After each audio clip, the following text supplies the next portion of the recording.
Maia was oxygen deprived at birth and as a consequence has a cerebral palsy-like brain injury that affects both her speech and her movement. At 4 years of age, Maia has trouble with balance and has an unusual gait that restricts what she is physically capable of. She has major difficulty with concentration, a drowsy, unfocused look and very little speech. Gillian and Daniel have tried to keep abreast of all therapy and treatment options for Maia. In February 2008, they became aware of a new and exciting option when American umbilical cord blood banking advocate Mary Schneider visited New Zealand. Mary and her son Ryan pioneered a groundbreaking cord blood treatment with Dr. Joanne Kurtzberg at Duke University in America.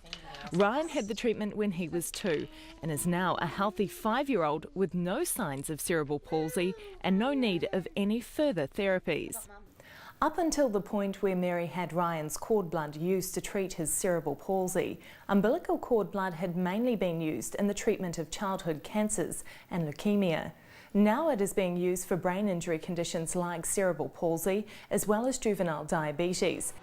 Since Ryan's treatment, another 50 children have gone through the procedure at Duke with significant improvements to their conditions in all cases. When Mary and Ryan Schneider visited New Zealand, Gillian and Daniel became aware that cord blood was being used to regenerate brain function in children with birth injuries.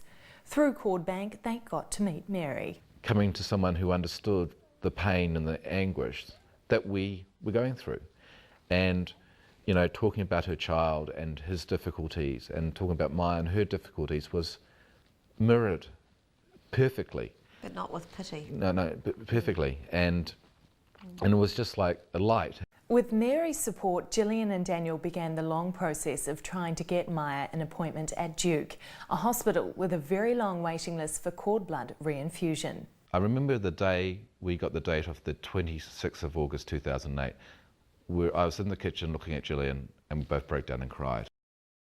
Cord Bank arranged for the blood to be shipped overseas in a special temperature-controlled storage container. And then, a couple of weeks later, it was Gillian and Maia's turn to make the long journey to Duke for their life-changing appointment. The day of the treatment was exciting.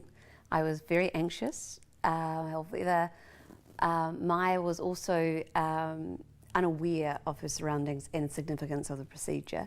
And whilst we were there, we got to meet an amazing group of nurses, and we met this wonderful therapist who played music and provided an atmosphere that made it calming, relaxing, interactive for both Maia and I. Dr. Kurtzberg and her team took about 2 hours to perform the procedure, where Maia's own cord blood was infused back into her body.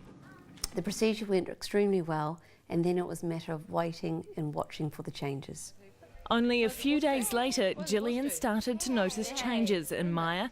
Her eyes became more focused and her face started to lose its dreamy quality.